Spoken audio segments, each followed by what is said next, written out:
And so that you, who are not as close to it as we are, may know a little more about what it's all about, we have persuaded our favorite cake reader to come. Unlike a tea reader who reads the future, he is going to read Dan's past. And this is Ed Griffin from California.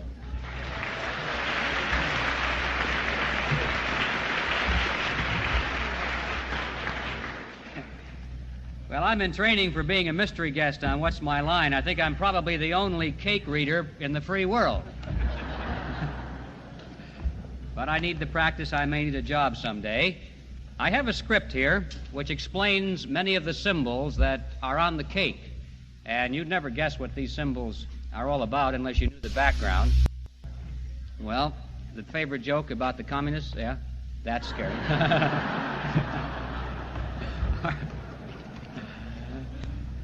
Anyway, I'll try and give you some of the background on these little symbols and figures.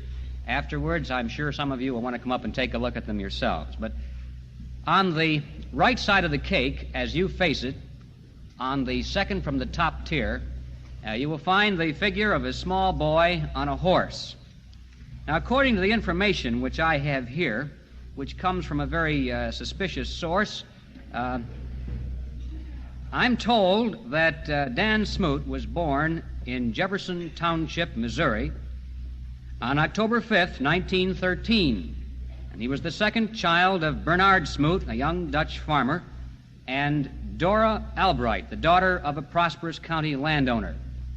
Now, he was christened, get this, christened Howard Drummond Smoot. But he acquired the nickname of Dan while in his teens, and he's used it ever since. And I don't know why he acquired the name of Dan. That's not on the cake, and it's not in the script, but maybe he'll tell us about it. Now to the horse. His maternal Dutch grandfather, William Albright, it says here, taught him a lesson on individual responsibility when Dan was only 5 years of age. According to the script that I have here, Dan nagged his grandfather for permission to ride the old man's prize stallion. Now, I'm not much of a horse rider, but when I think of a big stallion, that's a big critter about this high. And a 5-year-old boy would be about this high, and I don't know any 5-year-olds that would ever nag their grandfather to ride his big stallion. But anyway, he did, Dan did, and his grandfather wisely resisted the idea for some time, but Dan unwisely persisted until finally his grandfather grabbed him, swung him up on the animal, and slapped it. You can...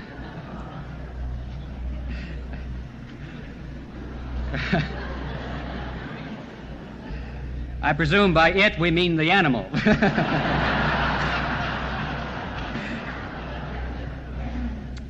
says here that the stallion took off for a 3-mile run. Can you imagine staying on that horse for 3 miles while the horse jumped several fences before returning to the barn and tossing Dan into a haymow where his grandfather was waiting? The old Dutchman looked down and said, quote, I wonder who recorded this. Anyway, here's what he said. I hope you learned the lesson. Don't try to do something you aren't man enough to do. And if you do try to do it, then make sure you do it right. And I guess that was a lesson that Dan Smoot learned very, very well. Now, if you go on down the cake, you find another symbol. There's an old woman there and a boy next to the old woman. And we're told that this is to remind us of the happy days that Dan had with his grandparents. Interesting story here. When Dan was 6 years old and visiting his grandparents again after that horse ride, I'm surprised he went back, but there he was. He was probably going to try something else, and he almost did. There was a hired hand there, and according to the story, this old hired hand told Dan that supernatural and limitless powers of the devil could be attained for an entire lifetime by anyone who had the courage to make a pact with the devil through a secret ritual known only, of course, to the hired hand. Well, Dan, at the age of 6, figured he had the courage, And I guess he was about ready to try something along those lines when his grandmother caught wind of the whole deal, and she wasn't about to let her grandson loose to the devil, so early at least. And so she got she got hold of young Dan, and as it says here, she rescued him from the devil, and it resulted in a 5-hour session on their knees in the kitchen trying to cure what damage that might have been done. And I presume that there's no question now that 5 hours was enough. Need one more hour, he says. So that was Dan's first scrape with the devil. The next symbol down the right-hand side of the cake is a one-room schoolhouse. And that's to remind us that while Dan and his older brother attended a one-room country schoolhouse, up to the 3rd grade, their frail and by this time their dying father supplemented his son's learning by reading them the classics by lamplight. Of course, from their mother, the boys learned to face adversity with stoic determination. Now, when Dan was 8 years of age, the Smoot family left their farm and moved to Denver for his father's health. The family land was lost in the first Depression backwash of World War I. They also lost their grandfather. Dan and his brother sold newspapers on the streets of Denver to supplement his mother's meager earnings. But before Dan was 10 years old, both of his parents died.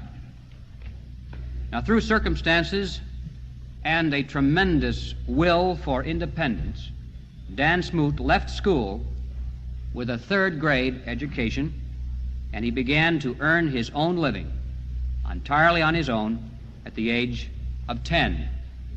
Now, the kind of work he did, well, it can all be found in the Dan Smoot story. If you don't have that, you ought to get it and read it. Just to give you an idea, he chopped cotton in Arkansas, he mined coal in southern Illinois, he rode fence in Nebraska, and he stirred mash at a Kentucky moonshine still. So you see, he really did need one more hour on his knees.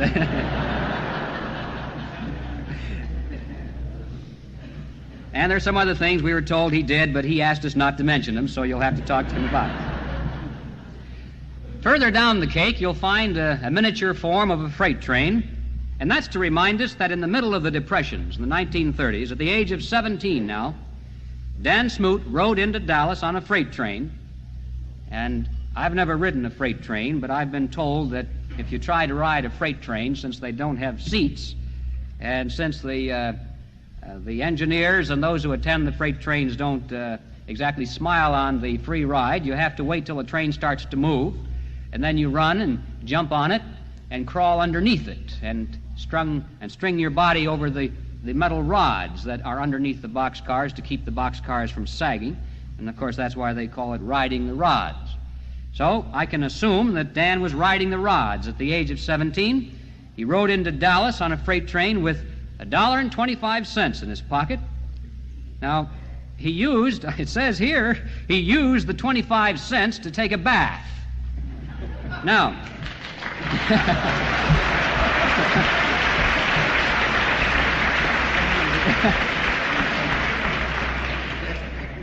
now, after riding the rails, I suppose you'd really need it. Dan said he really needed it, but still 25 cents in the Depression days would have bought an awful lot of bath. He had $1 left over, and he used that to live on until he secured full-time employment at a produce house, working 12 hours a day, a minimum of 12 hours a day, 6 days a week, for about $9 a week, or $40 a month. Now, he has a lot of comments in the Dan Smoot story about his first employer, Tom Ransom, but that leads us to the next symbol on the cake, which is a small miniature bag of potatoes, a 100-pound bag of potatoes. And that's to remind us that this job for the first several months in Dallas was unloading 100-pound sacks of potatoes from freight cars. It's interesting to know that at that time, the 17-year-old Dan Smoot weighed 125 pounds. Now, years later, his employer told, his name was Tom Ransom, told Mrs. Smoot all about hiring him. And these are the words that his employer used to describe that particular event. He said, "For 3 straight mornings, when I got to the office at 6 a.m., there he stood, looking eager and asking for a job. I knew he wouldn't take a handout, and he didn't look strong enough to do any of the kind of work I could give him. So in the end, I gave him a job just to get rid of him. I thought he'd last about 2 hours, but I was wrong. I had never seen anything like him before, and I don't think I ever will again. And I'm sure there's a prettier word, but in my book," he said, "he's got the kind of guts that real men are made of."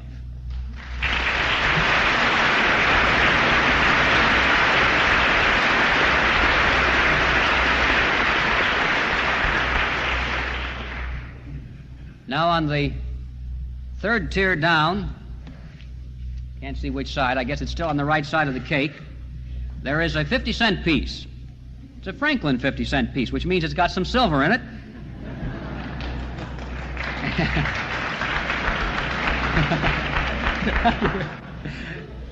And on top of the 50-cent piece, there's the symbol of a bride and a groom.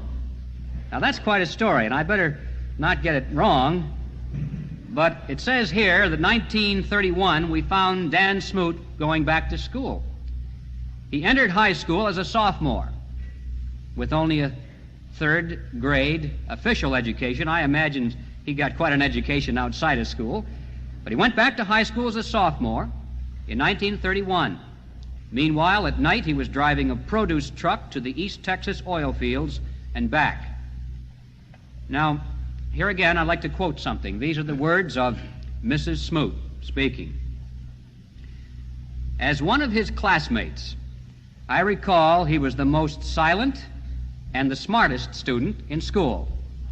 Sometimes he'd fall asleep in class from exhaustion. The teachers never awakened him.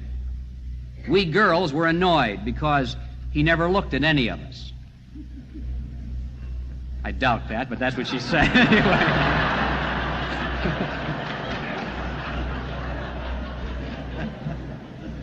Anyway, that's what she thought, and she goes on, she says, "I finally bet a friend 50 cents that I could get him to ask me for a date before the term was over. It wasn't easy," she says, "but I won the bet. I never let my friend know that he forgot to show up for the date."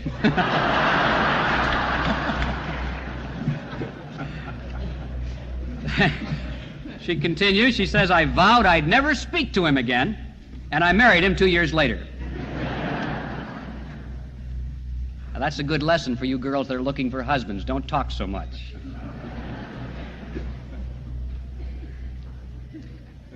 That was the wrong thing to say, I know. I could just tell it.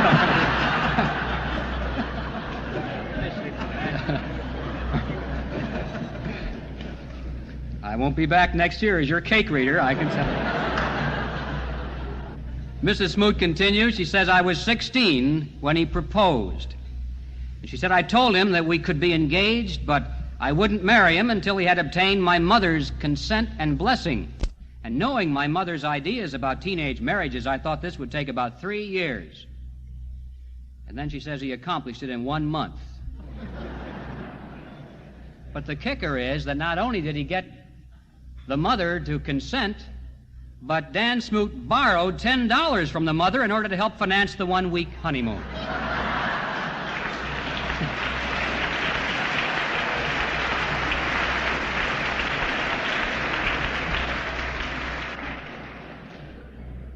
I'm told that his mother-in-law is still trying to figure out how she was talked out of the $10.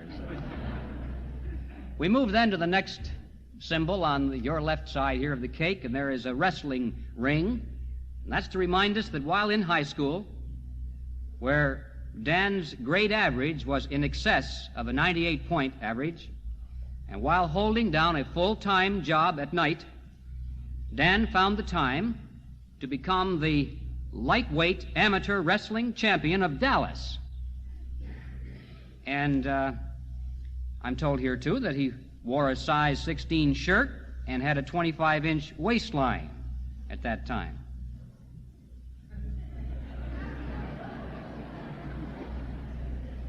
Now, I don't know why Mrs. Smoot put that down here. That wouldn't be important, do you think?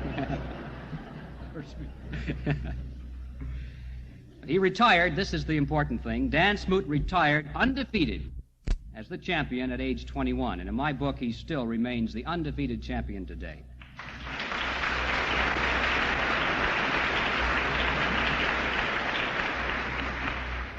On the bottom tier, on your left, there is a symbol of the atom. And that is to remind us that during Dan Smoot's valedictory address in 1934, he spoke of the coming atomic age. He described the splitting of the atom and the ultimate uses of atomic energy, some of which are now, 35 years later, still in the experimental stage. He received 3 separate college scholarships on graduation night and accepted the one from Southern Methodist University. Now, if you move up the cake, you'll find a small collection of books, and on the top book it says the volumes of Shakespeare. And there was supposed to be an overcoat flying away, but the overcoat, I guess, has flown. We don't see it there. And here, he knows what's coming already. All through Dan's freshman year at college, Mrs. Smoot says that she worried because he didn't have an overcoat. And I guess it didn't worry Dan too much because he had never had an overcoat. But Mrs. Smoot decided that he should have one, and she saved her coins for a long time until finally she had $25 set aside for a brand new overcoat. And in the 30s, during the Depression, $25 would buy an awful lot of overcoat. And so she waited until she found just the right one on sale. She clipped out the picture and the description of the overcoat and gave it to Dan, gave him the $25, and said, "Here's my present, honey. Go get the overcoat." So Dan left, and she waited and waited anxiously for him to return with this beautiful overcoat. And you know what he came back with?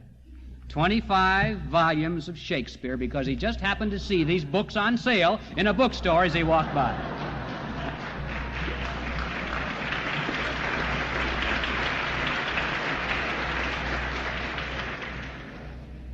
Well, I got it wrong. There were only 12 volumes. It did cost $25. But you know, I'll bet there was a tempest in a teapot there that night. Well, we move up the cake, and there is a figure of a graduate, and across the front of the graduate it says Harvard. And that's to remind us that after high school, Dan Smoot went on to earn his Bachelor of Arts degree and his master's degree at Southern Methodist University. And while working for his master degree at Southern Methodist and holding down a full-time job, he also taught a college credit class in Shakespeare, naturally, not in overcoats, 3 nights a week, and these were to students who were themselves going to be teachers. He received a teaching fellowship at Harvard, where he started working on his Ph.D. in American civilization. And then, of course, the war broke out, and Dan Smoot had a little trouble getting into the military service. I had some facts here about color blindness, and I guess I'm not supposed to tell you about it because it's been crossed out.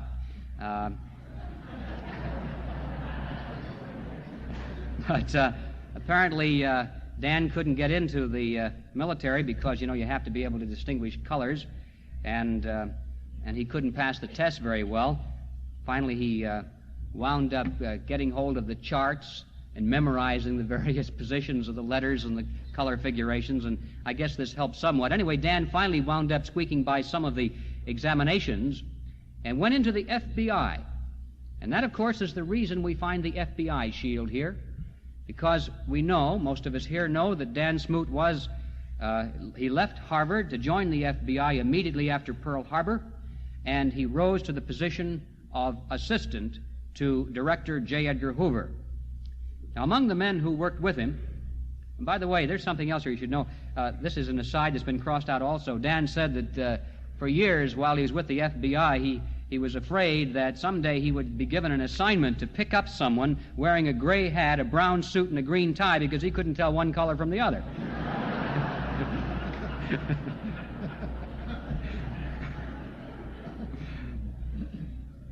But among the men who worked with Dan at the FBI, he became something of a legend there, but he never discusses the truly important work that he did in the field of national security. Now we move to a next symbol here on the cake. It's a microphone, and it says TV in front of it to indicate that Dan, as we know, has done much work in the field of television and radio. When he started the Dan Smoot Report in 1955, he made himself two promises. One, an independent dedication to the preservation of constitutional government. And two, a promise to himself that if he ever compromised this principle, he would quit. Of course, he'll never have to quit, you can be sure of that. Now that moves us to another symbol on the cake, which is of a bicycle. And that's to remind us that Dan has some hobbies. He never had an opportunity to ride a bicycle until he was about 25 years of age. But in recent years, he's become a bicycling enthusiast. Now, he rides on an average of 20 miles a day, usually before breakfast. And last year, he took his bicycle to Mississippi by plane. Sounds a little eccentric, but he did it. And he rode this bicycle 125 miles in less than 4 days, inspecting the Natchez Trace.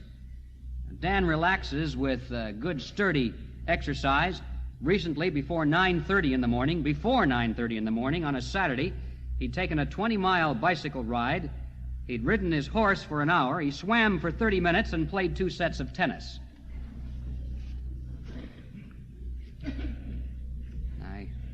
I'm not going to question any about the waist size today, but I'll bet it's not much more than 25 inches. Now, if you move up the cake, you'll find 2 Confederate soldiers there, and that's to tell us that Dan Smoot has become what you might call a Civil War buff. He's really a student of the subject. To date, he has walked several hundred miles, touring the battlefield on foot, various battlefields, and I'm told he annoys the professional guides who tell the tourists what's going on because he often has to correct their statistics and their information. And I'm told that he usually is reading about 3 books at a time on the war, and I guess he really could tell you something about it. Now, the last symbol that I'm going to describe is at the top of your left side of the cake there, and we see 2 books, the titles of which I'm sure you're all familiar with, and that is The Hope of the World and The Invisible Government, 2 of the most outstanding books you ever hope to read, written by Dan Smoot. Now, of course, all of this on the cake and all the brief history that has been given to me doesn't tell you the whole story of Dan Smoot. And I don't think we'll ever know, really, all there is to know, all we should know, because Dan is a very modest man, and many things he just would not want you to know. But those who know him best, his family, just observe what they think of your Dan Smoot, and you can tell what kind of a man he is.